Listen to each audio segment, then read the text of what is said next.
Assalamualaikum warahmatullahi wabarakatuh, Bu Rahma. Waalaikumsalam warahmatullahi wabarakatuh. Apa kabarnya, Bu Rahma?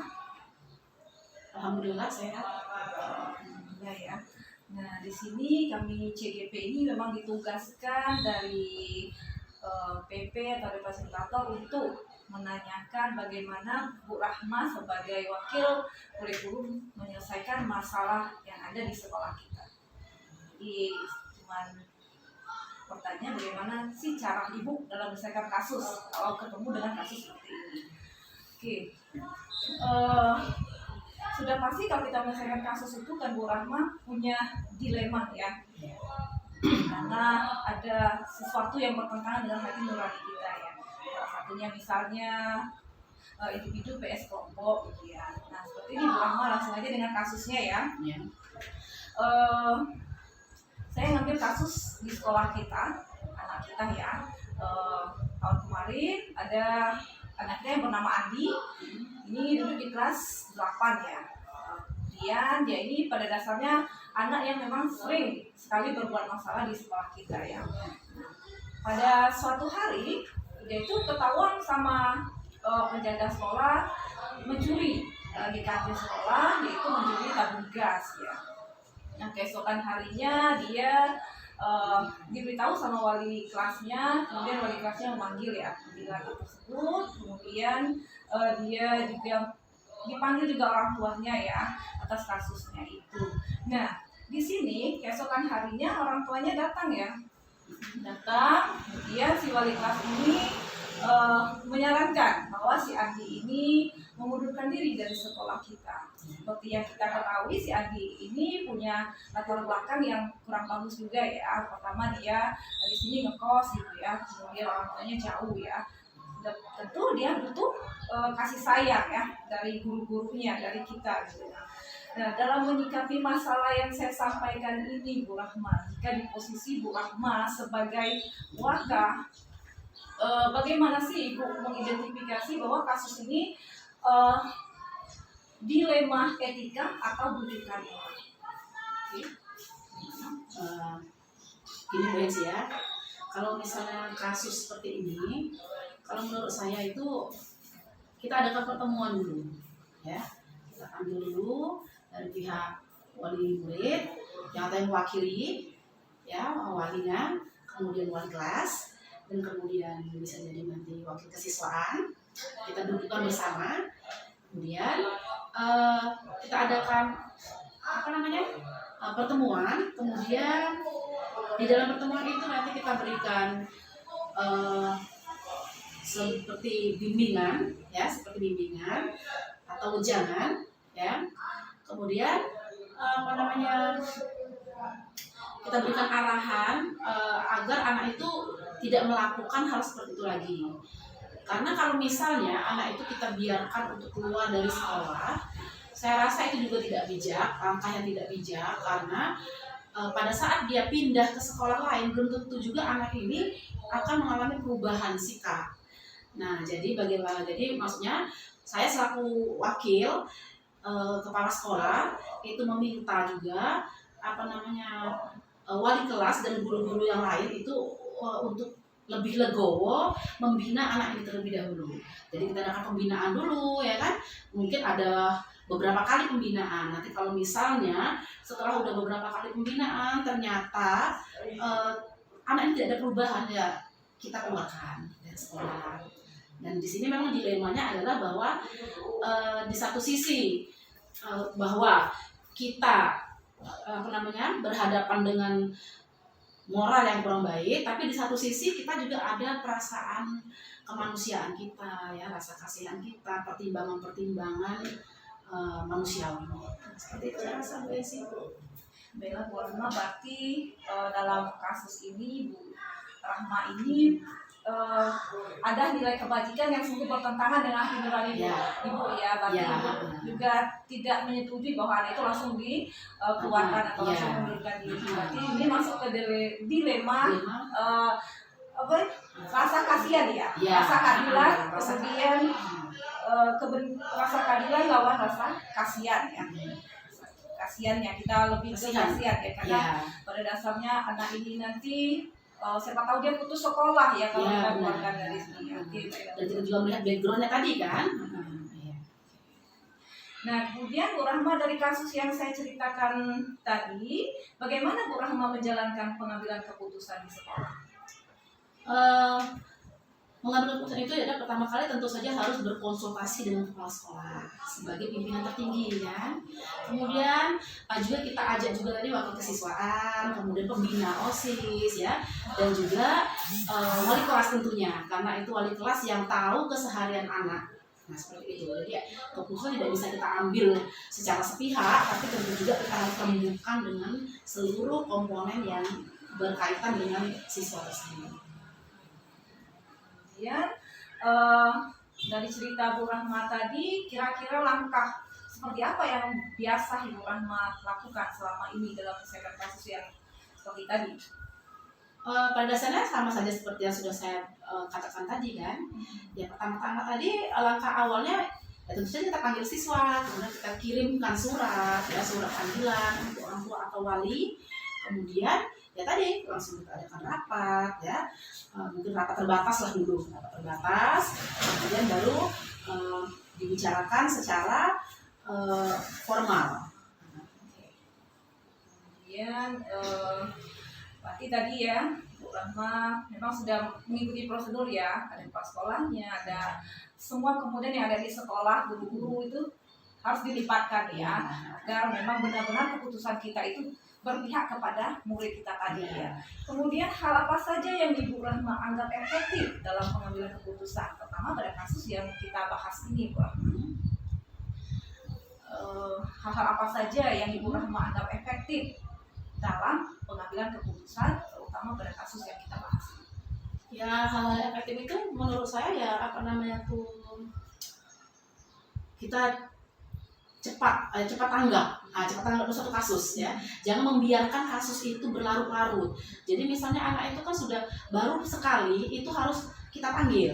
Ya jangan sampai dia sekali kita biarkan nanti 2, 3 kali, 4 kali, akhirnya seperti itu. Jadi langkah efektifnya segera diselesaikan masalah yang terjadi.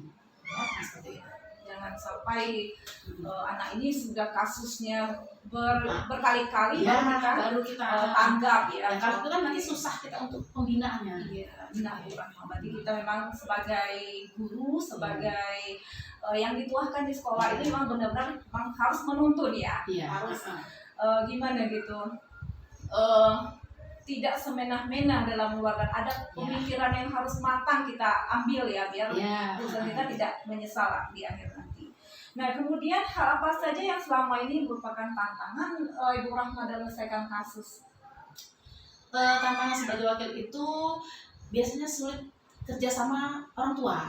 Biasanya kita udah memberikan panggilan ya, orang tua itu banyak alasan untuk tidak hadir ke sekolah ya, itu tantangan pertama. Nah kemudian mungkin juga dari wali kelasnya, karena wali kelas itu biasanya dia menyelesaikan masalah itu cukup di kelas, tidak ada konfirmasi kepada wakil terutama ya, wakil nanti atau apalagi kepada kepala sekolah.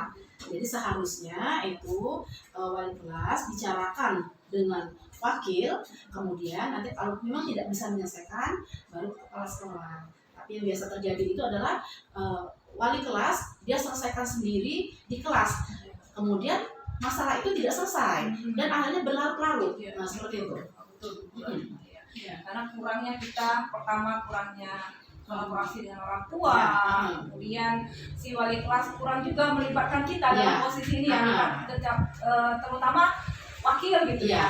Pada dasarnya harusnya wali kelas tadi melibatkan wakil, melibatkan BK dalam posisi seperti ini ya. Kemudian betul sekali tanggapan Bu Rahma, seharusnya memang benar-benar semua elemen di sekolah ini dilibatkan. Kemudian apakah Ibu Rahma tuh punya jadwal tersendiri dalam menyelesaikan kasus? Seandainya ada kasus yang dihadapi Ibu Rahma gitu. Kalau nggak langsung saja hari itulah Ibu selesaikan gitu ya. Kalau jadwal itu saya rasa kalau sebagai wakil mungkin tidak ada, tapi seharusnya wali kelas itu ada ya. Sebagai wali kelas itu harus ada jadwal pembinaan.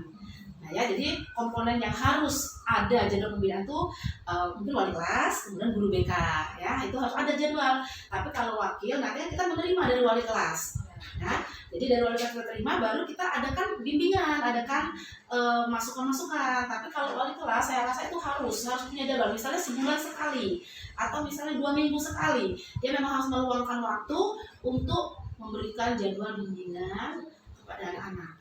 Oke, seandainya Bu Rahma nih jadi tadi dia wakil ya, kemudian di posisi Bu Rahma sebagai wali kelas, gimana sih? Apakah Ibu Rahma langsung menyelesaikan saat itulah atau punya jadwal tersendiri? Melihat kasusnya dulu Bu Ensi ya. Jadi kalau misalnya kasus itu memang sudah fatal, ya harus segera diselesaikan ya. Tapi maksud saya yang tadi sebagai wali kelas, seandainya saya sebagai wali kelas itu saya buat jadwal itu agar anak itu minimal untuk membentengi dulu ya. Jadwal yang saya buat tadi untuk pembentengan diri. Jadi kalau kasusnya itu udah berat, artinya anak ini terjadinya itu spontanitas, itu mungkin langsung diselesaikan, tidak perlu menunggu jadwal. Karena kalau menunggu jadwal nanti ya siapa tahu jadwalnya lama, akhirnya kan terbengkalai kasusnya kayak gitu ya. Nah di sini dalam menyelesaikan kasus, apakah Bu Rahma ada orang lain yang Ibu Rahma libatkan? Seperti tadi yang sudah dibahas pada dasarnya ya, tentu ada orang lain yang dilibatkan ya untuk menyelesaikan masalah. Kalau nggak ada orang lain, oke, saya kira masalahnya tuh susah juga kita selesaikan ya. Ini seandainya saya jadi wali kelas, nggak jadi wakil ya. Oh tentu saja harus ada yang dilibatkan ya. Terutama itu yang utama sekali kalau menyangkut siswa ya waktu kesiswaan ya.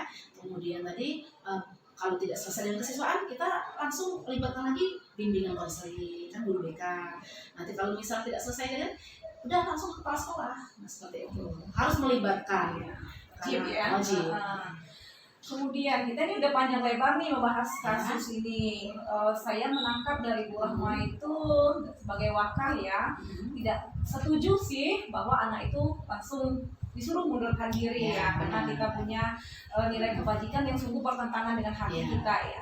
Nah dari semua yang sudah kita bicarakan tadi, Bu Rahma kira-kira pembelajaran apa sih yang bisa Bu Rahma petik ya dari pengalaman cara menyelesaikan masalah yang ada tadi?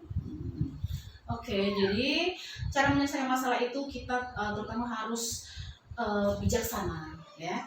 Jangan langsung kita mengambil keputusan, apalagi kita dalam keadaan emosi ya. Jadi kita harus dengan tenang, kemudian kita libatkan seluruh komponen ya, komponen yang ada di sekolah, terutama komponen inti ya. Kemudian juga orang tua, kita harus sering-sering berinteraksi atau berkomunikasi dengan orang tua. Mungkin kita bisa melalui melalui WA group, atau mungkin kita siapkan buku bimbingan dan lain sebagainya. Jadi kira-kira dari kasus yang sudah kita bahas ini, prinsip Bu Rahma itu berarti berpikir berbasis rasa peduli ya, seperti itu ya. Karena Bu Rahma pada dasarnya kita semua ini peduli sih bahwa anak peduli dengan masa depan anak. Kalau kita keluarkan anaknya seperti apa, belum tentu dia akan berhasil juga, belum tentu dia akan sekolah. Banyak sekali ya anak yang sudah kita keluarkan ini, tentu mereka punya nilai jelek tersendiri ya. Akhirnya mereka dikucilkan, terus mereka berhenti dari sekolah. Nah, otomatis kalau kita tidak berpikir berbasis rasa peduli, maka kita sebagai guru, sebagai wakil itu sangat bertentangan sekali dengan nilai-nilai yang ada, terutama di paradigma berpikir cara menyelesaikan masalah ya. Oke, terima kasih Bu Rahma ya, atas waktunya, sangat antusias sekali ya dalam menyelesaikan masalah ini. Kemudian dengan ide-ide yang cemerlang, Bu Rahma sudah melakukan penyelesaian masalah itu dengan cara yang tepat ya. Berdasarkan wawancara kita tadi, Bu Rahma benar sekali, karena yang namanya masalah di sekolah itu kadang-kadang kita punya dilema. Dilema itu biasanya ya kalau kita misalkan dengan cara ini dia benar ya, dengan cara ini dia benar. Jadi apa sih yang ingin diambil gitu? Kalau ini benar semua, menurut kita benar, ini benar, itu dilema etika. Kalau moral itu kan kita menyelesaikan masalah ini, tapi tidak ada yang mereka kasusnya itu tidak bisa kita selesaikan. Ada efek yang buruk kalau kita selesaikan ini itu yang moralnya ini. Oke, terima kasih Bu Rahma. Sama Mensi, semoga sukses. Dan Assalamualaikum warahmatullahi wabarakatuh.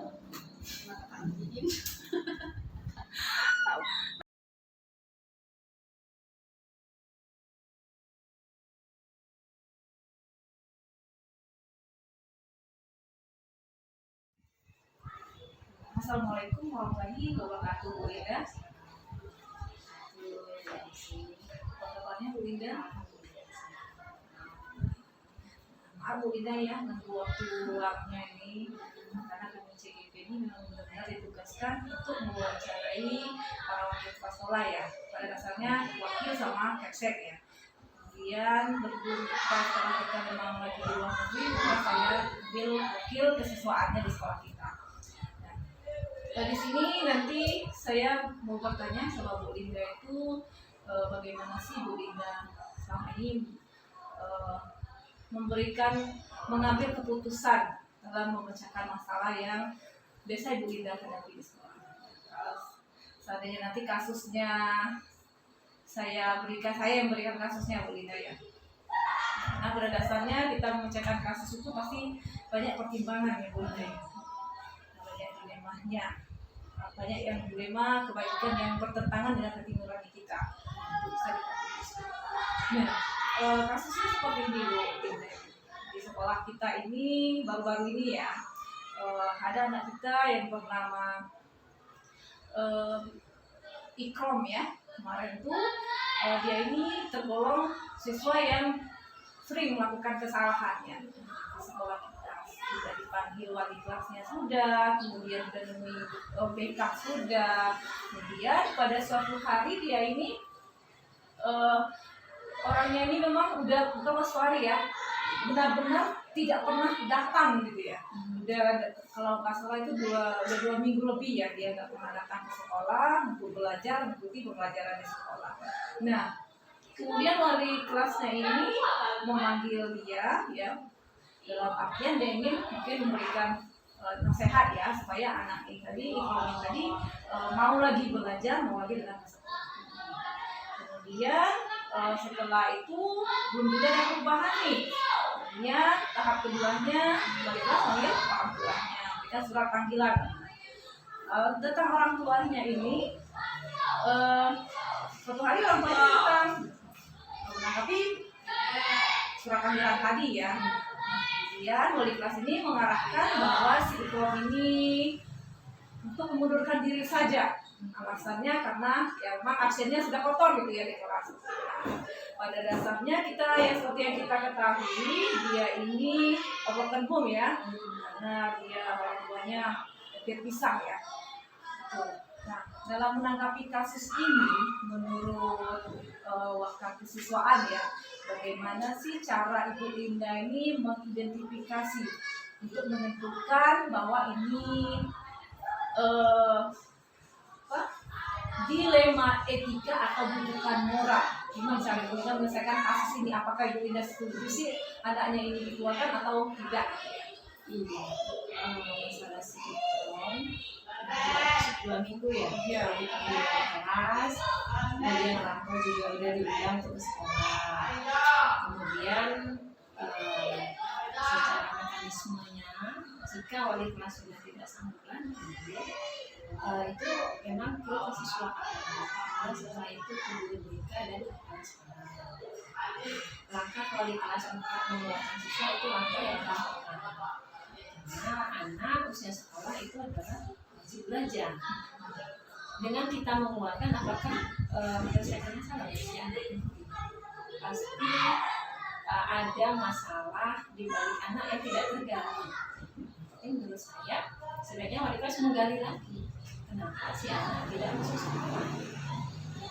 Kemudian kalau kita mengeluarkan, sementara sekolah kan tidak boleh mengeluarkan. Tidak boleh kalau misalnya mereka tidak mau sekolah lagi di tempat kita, ya mereka yang mengundurkan diri. Kalau menurut saya, maka yang dilakukan oleh wali kelas iya. Karena belum digali akar masalahnya. Kalau seandainya dia tidak masuk sekolah karena harus mencari uang karena tadi orang tuanya broker, mungkin karena dia ingin tenang dari rumah, kemudian dia lari atau kemana-mana, itu kan artinya kita juga ikut memberikan menambah masalah bagi siswa kan. Saya solusi itu aja dari kasus itu. Benar sekali ya, berarti ya kalau menurut pakar kesiswaan ya memang ada nilai kebajikan yang benar-benar tuh bertentangan di dalam diri kita ya. Iya. Sementara kita mau seperti ini, tapi kita harus memikirkan juga masa depan anak ya. Iya. Seperti itu. Kira-kira ini sebenarnya kalau dibuat di paradigma berpikir ini ya, paradigma pengambilan keputusan ini, maka Ibu Indah tuh di posisi rasa keadilan lawan rasa kasihan gitu ya. Iya. Kasihan sama masa depan dia. Belum tentu anak ini sekolah lagi gitu Iya. kan. Jadi dia berhenti karena dia malu Iya. ya, belum bisa dia kembali ke lingkungannya gitu. Nah, selanjutnya Bu Linda, dari kasus yang tadi yang saya ceritakan yang sudah kita bahas, bagaimana sih Bu Linda menjalankan pengambilan keputusan di sekolah sebagai wakil kesiswaan? Tentunya kita berkoordinasi dan berkolaborasi dengan teman-teman guru yang lain, terutama wali kelas, karena wali kelas adalah orang yang terdekat dengan siswa. Kemudian secara berkala kita mengadakan semacam diskusi lah, walaupun tidak formal, untuk menanyakan bagaimana kondisi anak-anak. Apakah ada anak yang mengalami kesulitan belajar atau ada anak yang terhambat. Kemudian bekerja sama juga dengan BPK jika terdapat anak-anak yang tidak terbuka dengan wali kelas atau guru mata pelajaran. Jadi memang kita tuh harus berkolaborasi Iya, ya, nggak bisa kita sendiri. Seperti Bu Linda katakan tadi, ada tahapannya sih mau mengeluarkan anak itu Iya. ya. Terus selanjutnya langkah seperti apa yang biasa Ibu Indah lakukan kalau seandainya Ibu Indah tuh ketemu kasus seperti itu tadi? Ya, ditanya wali kelasnya dulu sudah sejauh mana untuk berdiskusi dengan anak, apakah sudah dipanggil, ada ditanya digali. Nah, kalau belum, kita bersama-sama. Kemudian kalau misalnya memang anaknya seperti tadi kasus Ikram sulit ditemui, ya kita datangi ke rumahnya, kita cari kemudian masalahnya apa, kita cari solusi yang terbaik untuk anak. Yang terbaik untuk anak itu prioritas kita. Jadi memang keputusan itu memang benar-benar harus berpihak kepada murid. Iya, iya, biar nggak ada yang dirugikan, merasa dirugikan. Nah, selanjutnya hal-hal apa saja yang Ibu Linda anggap efektif dalam menyelesaikan kasus ini? Yang pertama, kita menyadarkan anaknya dulu. Anak-anak kita ini, apalagi anak-anak zaman sekarang, dia tuh belum, masih mencari jati diri. Mereka tidak tahu ini salah atau ini benar. Nah, kita sebagai orang dewasa, kita yang lebih tahu. Kita arahkan ke anak ini perbuatan salah. Walaupun mungkin perasaan mereka itu adalah hal yang wajar-wajar saja. Kita memberikan penyadaran ke anak. Kemudian anak-anak kita di sekolah ini kan banyak yang butuh perhatian, banyak yang mereka kehilangan perhatian karena orang tuanya sibuk bekerja. Jadi ya kita yang setengah hari di sekolah itu sedikit melebihkan perhatian bagi anak-anak yang memang butuh perhatian, dengan tidak menyalahkan atau memarahi siswa. Karena siapapun kita, mau baik anak maupun kita orang dewasa, tidak suka kalau dimarahi. Kemudian ke wali kelasnya kita minta tolong untuk lebih memperhatikan anak-anak yang memang butuh perhatian. Kemudian kita mengajak teman-temannya juga untuk tidak mengucilkan atau membuli anak yang lagi memiliki masalah. Bagus sekali Bu Linda ya, memang sebagai wakil kesiswaan bakal dilibatkan dalam hal ini ya. Iya. Kemudian hal apa saja yang selama ini merupakan tantangan Bu Linda dalam mengambil keputusan dalam arti dalam kasus kita tadi ya? Iya. Ya kita orang banyak ya di sekolah ini tentu berbagai macam karakter. Ada yang guru yang seperti tiba wali kelas tadi, udah keluarin aja lah anaknya gitu kan, dengan beranggapan hilang anak satu kita juga nggak rugi gitu. Padahal sebenarnya itu adalah kerugian besar. Nah tantangannya adalah teman-teman sulit memahami, sulit diajak untuk paham bersama bahwasanya anak-anak kita ini mempunyai hak pendidikan yang menjadi hak dasarnya. Si guru pengennya tuh anak tuh yang nurut semua, yang pintar, semua yang baik semua. Padahal tantangan kita justru kita dikatakan berhasil, kita berhasil mengajak anak yang hampir jatuh untuk kita tarik kembali. Gitu ya. Iya, itu tantangannya begitu. Terkadang sulit untuk mengajak teman-teman untuk sama-sama yuk kita menyentuh hati anak. Kemudian kita juga melayani anak dengan sepenuh hati. Itu yang sulit. Istilahnya itu menghamba kepada anak. Iya, betul. Kita juga tanpa murid kita nggak bisa ngajar, siapa mau kita ajar, betul. Sekarang tuh posisikan diri kita yang butuh mereka, yang mereka yang butuh kita. Kalau mereka murid ini nggak ada, satu persatu pergi, siswanya hilang, terus kita mau ngajar di mana? Dan tunjangan sertifikasi kita tidak bisa cair karena murid kita berkurang. Itu yang sulit disadari oleh teman-teman. Betul, itu ya. Berarti yang kurang kita ini. Iya. Kemudian kalau melihat kasus tadi ya, apakah sebagai wakil siswa ini punya jadwal tersendiri dalam menyelesaikan masalah? Apakah langsung selesaikan hari itu gitu ya? Masalah ada yang insidental itu kan artinya yang butuh saat itu. Misalnya hampir pagi kan nggak bisa kita menunggu nanti. Kemudian ada juga yang seperti yang kasus Alfa tadi kan ada jadwal, ada tahapan yang harus kita selesaikan. Jadi memang ada waktu yang khusus. Biasanya kita setelah upacara atau setelah kegiatan apa di jam istirahat kita ngobrol-ngobrol tentang masalah-masalah yang ditemui di kelas. Jadi ada tergantung dengan kasusnya. Iya. Ada yang harus cepat, harus yang memang ada tahapan-tahapannya. Oke. Nah, apakah ada orang yang Ibu Linda libatkan dalam menyelesaikan masalah ini? Siapa saja gitu. Iya. Kita nggak bisa kerja sendiri. Kan kita one man show gitu kan. Terus kita bagus sendiri, kita kawal sendiri. Justru kalau menurut saya bagus itu adalah kerja kita bersama-sama. Kalau kita mengajar. Karena dengan harapan apa? Kalau misalnya kita mengajar, misalnya saya mengajak Ibu Hepsi untuk mengerjakan suatu masalah. Ketika terjadi masalah tadi, MSC tidak perlu melibatkan saya. Jadi MSC sudah bisa mengambil keputusan sendiri. Jadi yang saya libatkan yang mulai dari wali kelas, kemudian guru, kemudian pembina OSIS, guru BK juga, dan tentunya koordinasi ke kepala sekolah. Nah, apapun yang terjadi di sekolah ini, kepala sekolah harus tahu. Apakah orang tua juga dilibatkan? Ya, betul. Kita di grup orang tua juga ada. Grup khusus kelas 7 ada, khusus kelas 8 ada, kelas 9 ada.